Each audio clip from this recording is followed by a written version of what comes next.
I was alone in the ambulance, clutching my swollen belly as another contraction tore through me like wildfire when I realized my husband had just hung up on me. Not because he couldn't hear me over the siren, not because the call dropped, but because he chose to. Because the woman whispering in the background was more important than his wife, bleeding and terrified, fighting to keep our twin sons alive at 28 weeks. That's when I knew my marriage was already dead. I just hadn't buried it yet. If you're hearing this story and you've ever felt invisible in your own life, please stay with me. Hit that like button, subscribe, and drop a comment telling me you're here because you're not alone in this. None of us are.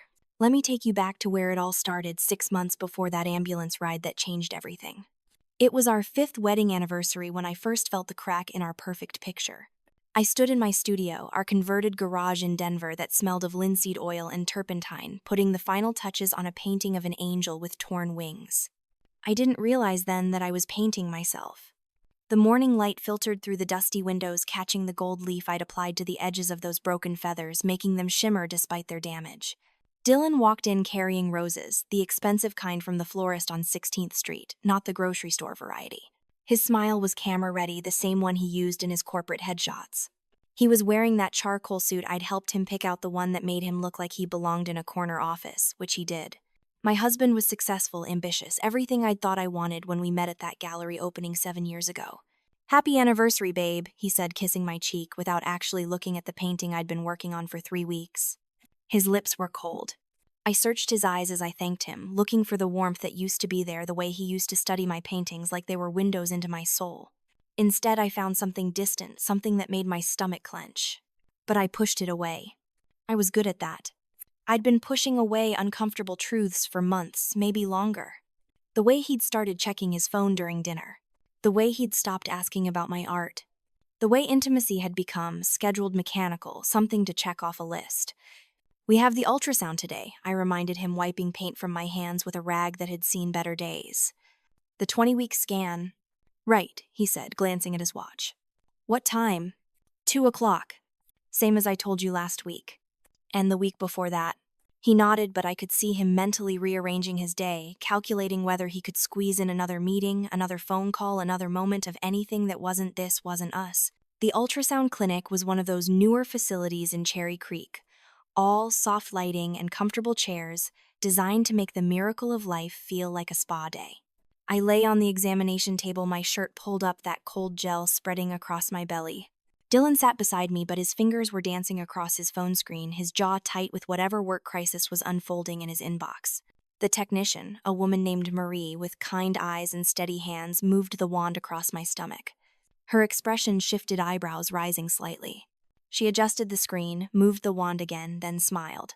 "Well," she said, her voice bright with news she delivered several times a day, but that would shatter my world completely. "Looks like you're having twins. 2 healthy baby boys." The room tilted. My heart exploded with joy so pure it hurt. Twins. 2 little lives growing inside me. 2 chances to love, to mother, to create something more beautiful than any painting I'd ever attempt. I turned to Dylan, my eyes already welling with tears, ready to share this impossible, wonderful moment. His face had gone white. Completely white, like someone had drained all the blood from his body. The phone slipped from his fingers, clattering against the linoleum floor. His mouth opened, closed, opened again, but no sound came out. "Dylan," I breathed, reaching for his hand. "Can you believe it? We're having twins." "Twins," he repeated, and the word sounded like a death sentence in his mouth. That's too much." The technician's smile faltered. She'd seen this before, I realized. The shock, the fear. But this wasn't fear. This was something else. Something that made my joy start to curdle in my chest. "How are we supposed to manage that?" His voice had taken on an edge I'd never heard before, sharp and cold. "We'll figure it out," I said, trying to keep my voice steady, trying to understand why he wasn't happy, why this news that made me want to sing was making him look like he wanted to run. "People do it all the time." He stood abruptly, his chair scraping against the floor. "I need to take this call," he said, even though his phone hadn't rung. He walked out of the room without looking back, leaving me alone with Marie and the rhythmic whooshing of 2 tiny heartbeats echoing from the ultrasound machine. Marie squeezed my hand. "Some dads need a minute," she said gently. "It's overwhelming." But I knew. Deep in my bones, in that place where women always know but don't want to admit, I knew this was more than overwhelming. This was rejection. This was the beginning of the end. That night, Dylan came home late. The roses he'd given me that morning were already wilting in their vase. I'd spent hours trying to call him, texting him pictures from the ultrasound, those grainy black and white images of our sons that looked like abstract art but were the most beautiful things I'd ever seen. He'd responded with single words. Okay. Fine. Busy. I made his favorite dinner pot roast with red wine reduction, even though my back ached and my feet had swollen to twice their normal size. I set the table with our wedding china lit candles, told myself this was just shock, just fear, just something we could talk through like adults who loved each other. He barely touched the food. He pushed the potatoes around his plate, drank 3 glasses of wine, and when I finally asked him what was wrong, he looked at me like I was a stranger who'd wandered into his house uninvited. Everything's fine, Tessa, he said. I'm just stressed about work. Is it the twins? I pressed my heart hammering. Because we can handle this. I know it's scary, but we're in this together. His laugh was bitter. Together. Right. What does that mean? It means I have a lot on my plate and this just got a lot more complicated. This. He called our children this. After that, he became a ghost in our own home. He left before I woke up. He came home after I'd gone to bed. When we did cross paths, he avoided touching me, avoided looking at my growing belly, avoided any conversation that wasn't about bills or household maintenance. It was like I'd become furniture, something to navigate around on his way to somewhere more important. I tried to talk to him. I tried to ask questions. I tried to initiate intimacy to remind him we were still us, still the couple who used to dance in the kitchen and make love on Sunday mornings and talk for hours about everything and nothing. He pushed me away. Every time. Can you help me pick paint colors for the nursery? I asked one Saturday morning, spreading out color swatches on the kitchen table. I was thinking maybe a soft sage green, something calming. He didn't even look up from his laptop. I don't have time for trivial stuff like that.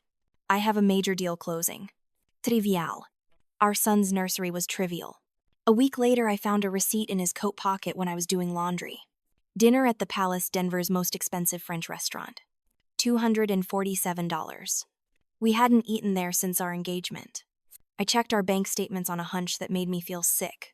He'd been there 3 times in the past month. Always 2 entrees. Always expensive wine. When I asked him about it, he got defensive. Work dinners, he snapped. What, you want me to stop trying to advance my career? Who are you dining with? Clients.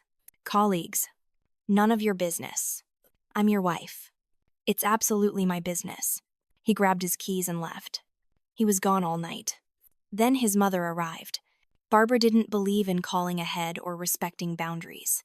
She showed up on a Tuesday afternoon, let herself in with the spare key Dylan had given her without telling me, and found me in the studio painting to keep from losing my mind.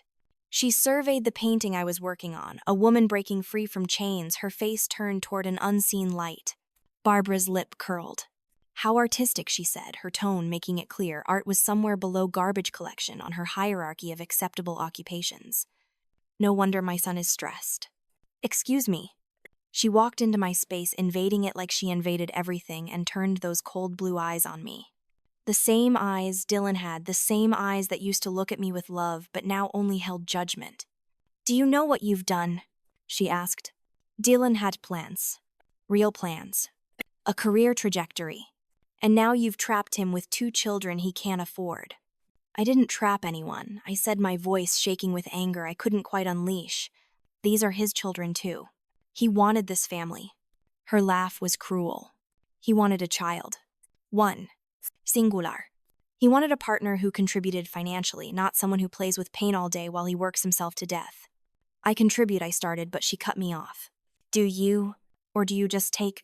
Barbara stepped closer, her perfume overwhelming some expensive designer scent that probably cost more than I made in a month from my sporadic art sales. Dylan needs a wife who understands responsibility. Someone who thinks about the future. Not someone who got knocked up with twins and expects him to handle all the financial burden. The blood drained from my face. How did you? She smiled thin and sharp. He tells me everything. He always has. And between you and me, I don't think Chelsea would have been so careless. Chelsea. The name dropped like a bomb between us. Who is Chelsea? I asked, but I already knew. I could see it in Barbara's satisfied smirk in the way she watched my world crumble with something that looked almost like pleasure. Someone who would have been a much better match for my son, she said simply. Someone who understands what it takes to be a proper partner. But I suppose it's too late now, isn't it? You've made sure of that. She left me standing in my studio surrounded by paintings of broken women and torn angels, finally understanding that I'd been painting prophecies. That night, around 2 in the morning, the first contraction hit. It felt like someone had wrapped a vice around my entire abdomen and was slowly, methodically tightening it. I gasped, clutching my belly, telling myself it was Braxton Hicks, false labor, anything but the real thing because I was only 28 weeks and it was too soon, much too soon. The second contraction came 10 minutes later. Stronger. Sharper. I felt something warm and wet between my legs, and when I turned on the light, the sheets were stained with blood. I called Dylan. The phone rang 4 times before he answered, and I could hear music in the background, voices, laughter. He was at a bar or a club or someone's house somewhere with life and light while I was here bleeding and terrified. Dylan, I managed between gasps. Something's wrong. I need you to come home. I need you to take me to the hospital. The music got quieter, like he'd walked into another room. What? I'm bleeding, I said, tears streaming down my face now. I'm having contractions. Please, I need you. Silence. Long enough that I thought the call had dropped. Then his voice cold and distant, like I was bothering him about a forgotten grocery item. I'm out of town.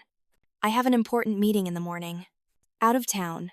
You didn't tell me you were going out of town. I did. You probably weren't listening. You've been so focused on the babies you barely hear anything I say anymore. A contraction hit, stealing my breath. I heard myself make a sound, something between a cry and a gasp. Just call an ambulance, Dylan said, and then I heard it. A woman's voice in the background, soft and questioning. Everything okay? Who is that? I demanded. Dylan, who is with you. I told you I'm at a meeting. At 2 in the morning, with a woman. Jesus, Tessa, not everything is about you. Handle this yourself. I'm not available. The babies, I sobbed. Your sons. Then I heard the click. He'd hung up. I called 911 myself, my hands shaking so badly I could barely dial. I gave them my address, told them I was 28 weeks pregnant with twins and bleeding. They told me to stay calm, that help was coming, but how could I stay calm when my body was trying to expel my babies too soon and my husband had just chosen someone else over us? The ambulance ride was a blur of pain and sirens and a paramedic named Jake, who held my hand and told me to breathe. The emergency room was bright and cold. Nurses swarmed, hooking me up to monitors, checking vitals, asking questions I could barely answer. A doctor came, young and efficient, and told me they needed to stop the labor, that they were giving me medications, that I needed to try to stay still. Are the babies going to be okay? I asked. We're going to do everything we can, she said, which wasn't an answer at all. They admitted me, put me in a room on the maternal fetal medicine floor, and told me I'd be staying until the twins were born, however long that might be. Strict bed rest. Constant monitoring. Every minute I could keep them inside was crucial. I lay in that hospital bed, listening to the dual heartbeat monitors, watching the lines spike and fall on the screen, and felt completely, utterly alone. Harper showed up the next morning. She burst into my room like a hurricane, her red hair wild, her eyes blazing with fury. I'd texted her at some point during the night, barely coherent messages that probably didn't make sense, but she'd understood enough. Where the hell is he?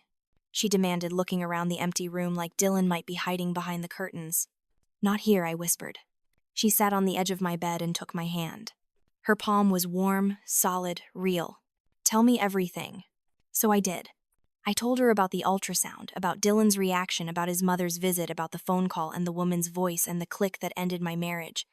I told her things I hadn't even admitted to myself about how small I'd felt, how invisible, how I'd spent months trying to be less to need, less to take up less space in hopes that Dylan would love me again. Harper listened, her expression growing darker with every word. When I finished, she stood up, her jaw set. I'm going to kill him, she said flatly. Don't. He's not worth it. You're right. He's not. But you are. She squeezed my hand. I need to go get you some things from the house. Real pajamas, your sketchbook, some decent snacks because hospital food is garbage. I'll be back in a few hours. Harper, I started, but she was already heading for the door. What I didn't know then was what she'd find when she got there. She told me later, sitting in that same chair by my hospital bed, her voice shaking with rage. She'd used the key I'd given her years ago, let herself in, and heard voices from the living room. Dylan's voice. and a woman's voice, laughing. Harper had walked in to find my husband sitting on our couch with a blonde woman I'd never seen before, papers spread across the coffee table. Legal papers. Divorce papers. They'd been planning it. While I was in the hospital trying to keep our sons alive, he was sitting in our home with his lawyer or his girlfriend, or both, figuring out how to erase me from his life as cleanly and efficiently as possible. Harper had taken photos with her phone. She'd listened long enough to hear them discussing asset division custody arrangements, how to minimize his financial obligations. She'd heard the woman Chelsea presumably say something about starting fresh, about how this was all for the best. Then Harper had cleared her throat, announced herself, and watched them scramble. Dylan had tried to explain, to justify, to minimize. Harper had told him exactly what she thought of him in language that would have made a sailor blush, grabbed my things, and left. Now she sat beside me, showing me the photos, the evidence of his betrayal laid out in pixels and legal terminology. I should have known, I said numbly. All the signs were there. Don't do that. Don't blame yourself for his choices. She handed me my phone. Call him. Let him explain it to your face. My hands were shaking as I dialed. He answered on the third ring. Tessa. Harper was at the house, I said. She saw you. Saw the papers. Saw Chelsea. Silence. Then a sigh, like I was inconveniencing him. Look, I was going to tell you. I just wanted to wait until you were more stable. More stable. I'm in the hospital trying to keep our children alive, and you're planning our divorce. His voice went cold, that tone I'd been hearing more and more, the one that made me feel like I was crazy for having feelings. I'm exhausted, Tessa. I'm exhausted with you only talking about the babies. You've changed. You're not the woman I married. I'm pregnant. I'm growing your children. Of course I've changed. And I can't handle it. This whole situation, the twins, your neediness, your constant demands for attention. I need someone who understands me, who supports my career, who doesn't make everything so complicated. I was silent, absorbing the cruelty of his words, understanding finally that there was no saving this, no fixing us, no going back to before. I want a divorce, he continued. It's better for both of us. You can focus on the babies, I can focus on my life, and we can both move forward. Move forward, I repeated. Like our marriage meant nothing. Like our vows were just words. They were just words, he said, and I heard the truth in his voice. Maybe they always had been, at least for him. I'll have my lawyer contact you. Don't make this harder than it needs to be. He hung up. Again. I stared at the phone in my hand, at the wedding photo. I'd never bothered to change from my lock screen, at the two people who looked so happy, so in love, so naive about what was coming. That's when I started to cry. Not gentle tears, but huge gasping sobs that shook my whole body and set off alarms on the monitors. Nurses rushed in, checking on me, on the babies, telling me I needed to stay calm. But how could I be calm when my entire life was falling apart? Harper held me while I broke. She stroked my hair and whispered things I didn't hear, and stayed while the nurses gave me something to help me sleep. She was there when I woke up, still in that chair, her eyes red from her own crying. The next few days blurred together. Medications to stop contractions. Steroid injections to help the baby's lungs develop. Endless monitoring. Endless waiting. Dylan never came. Never called except through his lawyer. Never asked how I was, how his sons were. But someone else did. Aiden showed up on the fourth day. Doctor. Aiden Morrison, a neurologist I'd met 2 years ago when my mother had her stroke. He'd been kind, then patient, explaining things in ways I could understand when my world was falling apart the first time. We'd stayed in touch casually, Christmas cards and occasional coffee, the kind of friendship that exists in the margins of busy lives. He walked into my room carrying a new sketchbook and a set of charcoal pencils, the expensive kind I could never justify buying for myself. Harper told me what happened, he said, simply setting them on my bedside table. I thought you might need these. I burst into tears again. It was the thoughtfulness that broke me, the fact that someone remembered I was more than just a pregnant woman, more than just someone's soon-to-be ex-wife. Someone remembered I was an artist. Aiden sat with me for hours that first visit. He didn't try to fix anything or offer platitudes. He just sat there, a solid presence in the chaos, and let me talk. I told him everything, things I hadn't told Harper, about how small Dylan had made me feel, about how I'd stopped painting, things I loved because he called them too dark or too weird, about how I'd slowly erased myself to try to be the woman he wanted. You're still in there, Aiden said quietly. The artist.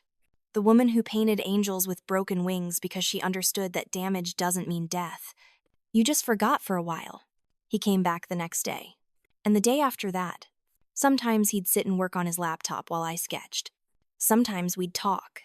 Sometimes we'd just exist in comfortable silence, the kind I'd forgotten was possible between two people. Harper and Aiden became my anchors, taking shifts, making sure I was never alone. They brought me real food from outside magazines' gossip about the outside world. They made the hospital room feel less like a prison and more like a temporary refuge. 2 weeks after I was admitted, Dylan showed up with his lawyer. I'd been warned they were coming. Harper had wanted to be there, but I'd told her no. I needed to face this myself, needed to prove to myself I could. They walked in like they owned the place, expensive suits and briefcases, and an attitude that made the nurses bristle. Dylan wouldn't look at me directly. He stared at a point above my head, his jaw tight. The lawyer, a man named Richard something with silver hair and a smile that never reached his eyes, pulled out papers. Mrs. Blackwood, he began, and I hated how my married name sounded in his mouth. We're here to discuss the terms of the divorce. Given your current situation, we thought it would be beneficial to handle this quickly and efficiently. He slid papers across the table attached to my bed. I read the first page, then the second, my hands starting to shake. This says I get $5,000 and no spousal support, I said. That's correct. Mr. Blackwood is willing to provide child support as required by law, but given that you're not currently employed and didn't contribute financially to the marriage, this is a fair settlement. Fair, I repeated. I looked at Dylan. This is fair to you. He finally met my eyes. It's generous, Tessa. You contributed nothing to our finances. I paid for everything while you played artist. This is more than you deserve. Something inside me crystallized in that moment. All the pain and fear and grief transformed into something harder, something cold and bright and unbreakable. No, I said. Richard's smile tightened. I understand this is emotional, but... I said no. I picked up the papers and tore them in half, then in half again. I let the pieces flutter down onto the bed. You want a divorce, Dylan? Fine. We'll get divorced. But not like this. Not with me accepting your scraps and thanking you for the privilege. Tessa, be reasonable, Dylan started. I'm done being reasonable, I cut him off. I'm done being small. I'm done accepting less than I deserve, because you've convinced me I'm worthless. You want to fight. You'll get one. Dylan's face went red. You can't afford a lawyer. I'll figure it out. I always do.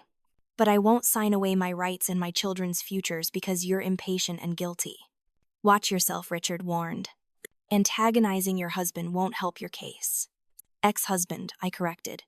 And I'm not trying to help my case. I'm protecting my children. Our children. I turned to Dylan. Get out. Both of you. And don't come back without a better offer. They left and I sat there shaking adrenaline, coursing through my veins, barely believing what I'd just done. The old Tessa would have signed. The old Tessa would have been grateful for $5,000 and no fight. But something had shifted. Maybe it was the babies, maybe it was hitting rock bottom, maybe it was finally understanding that I'd been drowning for months and the only person who could save me was myself. Harper came back an hour later. Aiden was with her. I told them what happened, expecting them to be worried to tell me I should have been more conciliatory. Instead, Harper threw her head back and laughed. That's my girl, she crowed. Finally. We'll help you, Aiden added quietly. Whatever you need. 3 days later, I went into labor again. Real labor this time, the kind that couldn't be stopped. The babies were coming at 30 weeks, still too early but not as critical as before. The medical team moved fast, prepping me for an emergency C-section, explaining risks and protocols and procedures in voices meant to sound calm. Dylan wasn't there. I hadn't expected him to be. But Aiden was. He wasn't allowed in the operating room, but he was there when they wheeled me out, and he was there when they wheeled me back in, groggy and sore and desperate to see my sons. They were tiny, just over 3 pounds each, their skin translucent, their cries weak but persistent. They took them to the NICU immediately, but I got to touch them first, to put my finger in their impossibly small hands and feel them grip with strength that defied their size. My boys. My fighters. My reasons for everything. The recovery was brutal. C-section pain combined with the emotional devastation of not being able to hold my babies whenever I wanted, of seeing them in incubators with tubes and wires, of counting breaths and ounces, and praying for weight gain. But I wasn't alone. Harper and Aiden were there every day. Other friends emerged from the woodwork, people I hadn't realized cared. My art community rallied, bringing gift cards and frozen meals and offering childcare for when the babies came home. Dylan sent flowers once. A generic arrangement that came with a card reading. Congratulations, no signature. No visit. No acknowledgement that these were his sons fighting for every breath. I took photos of the babies and texted them to him. He never responded. While I was spending 12-hour days in the NICU learning how to care for premature infants, Harper was conspiring behind my back. She'd gone through my studio, photographed my paintings, and submitted them to the Redstone Gallery, one of Denver's most prestigious contemporary art spaces. The gallery owner, a woman named Victoria, with impeccable taste and a sharp eye, had loved them. She'd called them raw, honest, powerful. She'd offered me a solo show in 3 months. Harper told me one evening, standing by the incubators where my sons were sleeping, their tiny chests rising and falling with mechanical precision. I can't, I said immediately. I can't prepare for a show. Look at me. Look at them. You have 3 months. The babies will be home by then. And you need this, Tessa. You need to remember who you are beyond all this pain. I wanted to argue, but she was right. I'd stopped painting when Dylan told me to. I'd stopped dreaming when he told me my dreams were impractical. I'd stopped being myself, and it had nearly destroyed me. Okay, I whispered. Okay. The babies came home 6 weeks later, still small but healthy, breathing on their own, eating from bottles with determination that made the nurses laugh. I named them Cameron and Lucas, names I chose alone because Dylan had never cared enough to suggest any. I brought them home to a house that was legally still half Dylan's but felt entirely mine. Harper had helped me turn the guest room into a nursery sage, green walls like I'd wanted with hand-painted murals of forests and stars. My art finally in my home, unapologetic. Dylan's lawyer sent new papers. Better papers. He was offering joint custody, real child support, a fair division of assets. I suspected his own lawyer had told him he was being unreasonable, or maybe his mother had, or maybe he just wanted this over with so he could marry Chelsea without complications. I signed them. Not because I forgave him, but because I was done fighting. I wanted to move forward, and that meant closing doors that should have been closed long ago. The divorce was finalized 2 weeks before my gallery show. I stood in the gallery the night before the opening, surrounded by my paintings, by visual manifestations of pain and healing and transformation. There were the angels with broken wings, but they were flying anyway. There were women breaking chains, women made of flowers growing through concrete, women built from shattered glass that caught and reflected light in ways solid things never could. Victoria stood beside me, sipping wine from a plastic cup. "You're going to sell out," she predicted. "This is powerful work." The opening was packed. People I knew and people I didn't, critics and collectors and curious strangers who'd seen the preview in the local arts magazine. I stood next to my paintings in a black dress Harper had lent me, my body still carrying extra weight from the pregnancy, my hair messier than it should have been because I'd been up all night with Cameron, who'd had a cold. I felt beautiful anyway. Because I was creating again. Because I was myself again. Dylan showed up halfway through the evening. I saw him standing by the entrance, scanning the crowd, looking uncomfortable in the artsy atmosphere he'd always dismissed. Chelsea was with him, blonde and polished, and exactly what his mother would have chosen. He approached me slowly like I might bolt. "Tessa," he said. "This is impressive." "Thank you," I replied coolly. "I wanted to apologize," he continued, and I could see the effort it took, the way his pride fought against the words. "For how I handled things. It wasn't right." "No," I agreed. "It wasn't." "Are the babies here?" "They're with a babysitter." "They're doing well." He nodded, awkward. "I'd like to see them sometime. If that's okay." "Of course. You're their father. They deserve to know you even if I don't want to anymore." His face flushed. "I deserve that." "Yes," I said. "You do." Chelsea pulled him away after that, probably sensing the tension, probably uncomfortable with being confronted by the reality of his previous life. I watched them leave feeling nothing. Not anger, not pain, not even satisfaction. Just nothing. He'd become a stranger, someone I used to know, someone who'd hurt me but no longer had the power to. Aiden found me a few minutes later. He'd been there all evening helping Harper manage the crowd, pointing people to specific paintings, being supportive in that quiet way of his. "You okay?" he asked. "I'm perfect," I said, and meant it. The show was successful beyond my expectations. I sold 12 paintings. Victoria asked me to be part of a group exhibition in Santa Fe. Art publications requested interviews. People wanted commissions. I was suddenly not just a hobbyist, not just someone who painted to pass time, but an artist. A real recognized artist. Money came in. Not a fortune, but enough to feel less panicked about the future. Enough to hire a good lawyer for future custody negotiations. Enough to look at my sons and promise them security. Cameron and Lucas grew, meeting milestones, filling our house with chaos and love. Dylan saw them every other weekend, awkward visits where he tried to be a father but didn't quite know how. He sent child support on time. He didn't fight me on decision.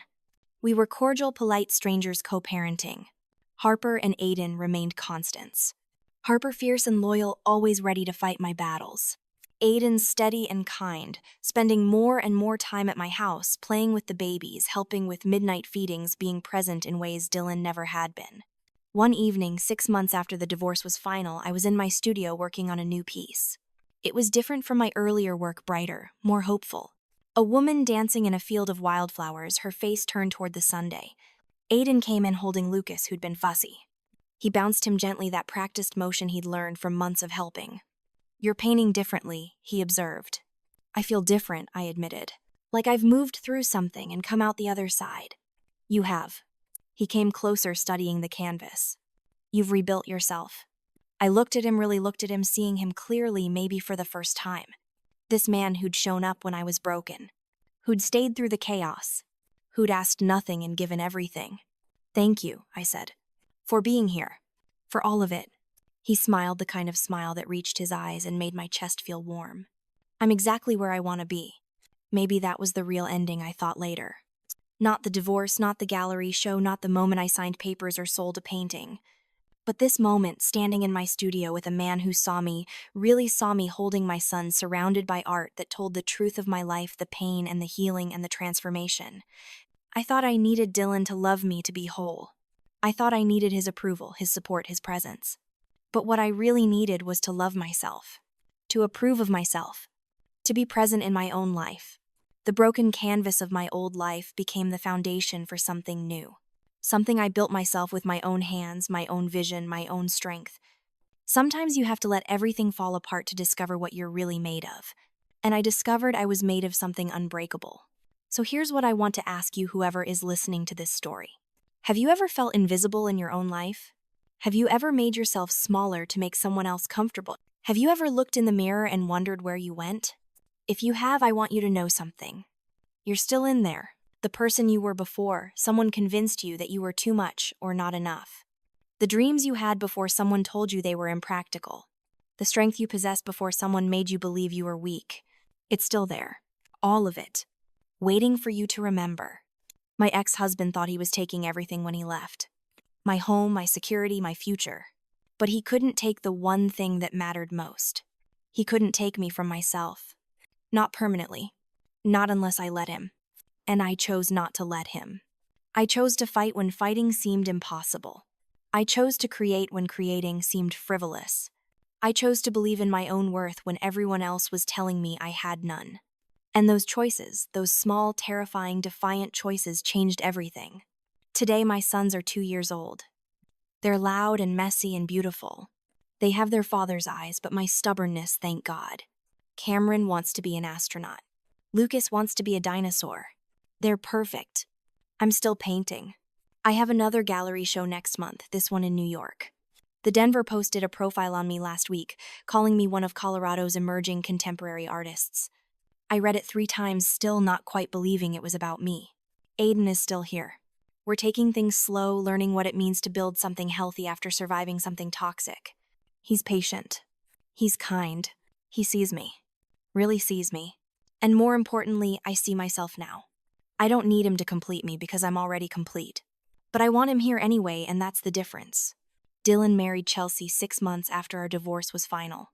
I heard through mutual friends that she's pregnant now. I hope he's better to her than he was to me. I hope he learned something. But honestly, it's not my concern anymore. He's not my concern anymore.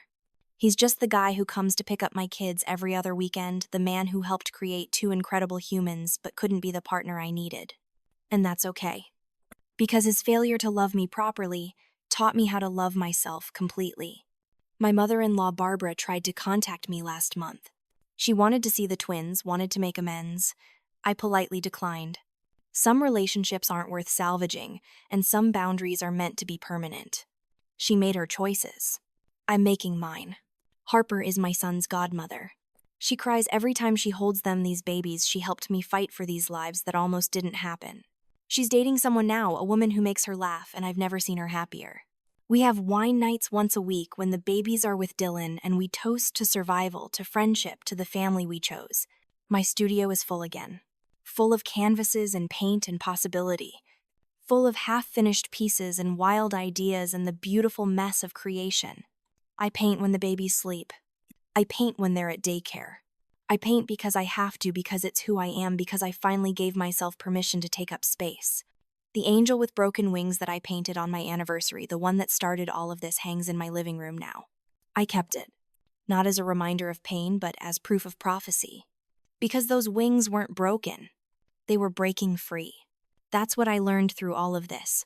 Sometimes what looks like destruction is actually liberation. Sometimes falling apart is the only way to fall back together as someone stronger. I'm not grateful for what Dylan did to me. I'm not thankful for the betrayal or the abandonment or the nights I cried myself to sleep, wondering if I was worthy of love. But I'm grateful for who I became in spite of it. I'm grateful for the strength I didn't know I had. I'm grateful for the people who showed up when he walked away. I'm grateful for my sons who gave me a reason to fight when I wanted to surrender. Most of all, I'm grateful that I chose myself. Finally. Completely. Unapologetically. So let me ask you again. Have you chosen yourself lately? Have you looked at your life and asked what you're tolerating that you shouldn't? What you're sacrificing that you shouldn't? Who you're diminishing yourself for when you should be blooming? Because here's the truth nobody tells you. You don't need permission to leave what's hurting you. You don't need permission to want more. You don't need permission to be exactly who you are in all your complicated, messy, beautiful glory. You just need courage. And you have that. I promise you, you have that. Even if you can't see it yet. Even if someone has convinced you that you don't. It's there. Waiting. Like mine was waiting for me in that ambulance, in that hospital room, in that moment when I finally said no to being small and yes to being whole. Your broken canvas can become something beautiful too. But you have to pick up the brush. You have to make the first stroke. You have to choose. Choose yourself. Choose your worth. Choose your future. Even when it's terrifying. Especially when it's terrifying. Because on the other side of that fear is a life you actually want to live. Trust me. I'm living it now. Now I want to hear from you. Have you ever had to rebuild yourself after someone tried to break you? Are you in the middle of that fight right now? Drop a comment and let me know. Your story matters. Your voice matters. You matter. And if this story resonated with you, if it made you feel less alone or gave you hope or reminded you of your own strength, please hit that like button and subscribe. Share this with someone who needs to hear it. Because somewhere out there is a woman lying in a hospital bed or standing in front of a mirror or sitting in a marriage that's killing her slowly, who needs to know that survival is possible. That thriving is possible. That she is possible. Thank you for listening. Thank you for being here. Thank you for choosing to hear my story.